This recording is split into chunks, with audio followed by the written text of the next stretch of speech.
ಪ್ರವಾಸ ಮುಂತಾದ ಕಾರ್ಯಕ್ರಮಗಳನ್ನ ಅದರಲ್ಲಿ ನಮ್ಮ ಮಿತ್ರರಾದ ಚಂದು ಗಂಗಣ್ಣವರವರು ಹಾಗೂ ಅನೇಕ ಸ್ನೇಹಿತರು ಇವತ್ತು ಅವರ ಒಂದು ಕೊಡುಗೆ ಇದರಲ್ಲಿ ಅಪಾರ ಇದೆ.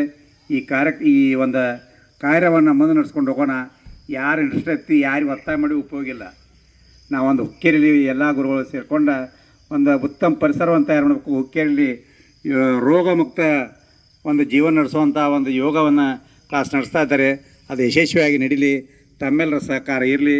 ಇವತ್ತಿನ ಯೋಗ ಡೇ ಅತಿ ಯಶಸ್ವಿಯಾಗಿ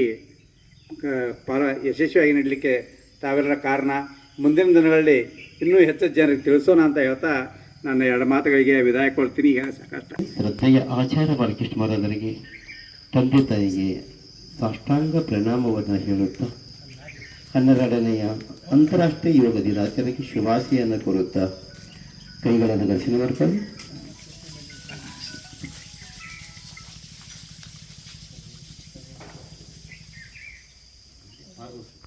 ತೋರಿಸಲೇಬೇಕು.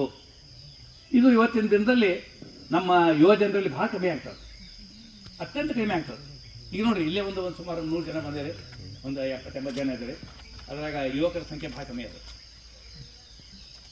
ಅದು ಯೋಗ ಅಂದ ಕೂಡಲೇ ವಯಸ್ಸಾದವ್ರ ಕೆಲಸ, ಖಾಲಿ ಇದ್ದವ್ರ ಕೆಲಸ ಅನ್ನುವಂಥ ಒಂದು ಭ್ರಮೆ ಜನರಲ್ಲಿಲ್ಲ. ಅದಲ್ಲ, ಮತ್ತು ಯಾವುದನ್ನು ಒಮ್ಮೆಲೆ ಮಾಡ್ಲಿಕ್ಕೆ ಆಗೋದಿಲ್ಲ. ಅದು ಸಸಿ ಇದ್ದಾಗ ನೀರು ಹಾಕಿದ್ರೆ ಅದು ಬೆಳೆದು ದೊಡ್ಡದಾಗ್ತದೆ.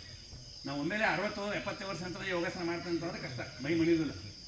ಅದಕ್ಕೆ ಸಣ್ಣದಾಗಿ ಅಂದರೆ ಮಕ್ಕಳನ್ನ ತಾಯಂದಿರಿದ್ದರೆ ನಿಮ್ಮ ಮಕ್ಕಳನ್ನ ಒಳ್ಳೆಯ ಆರೋಗ್ಯವಂತರಾಗಿ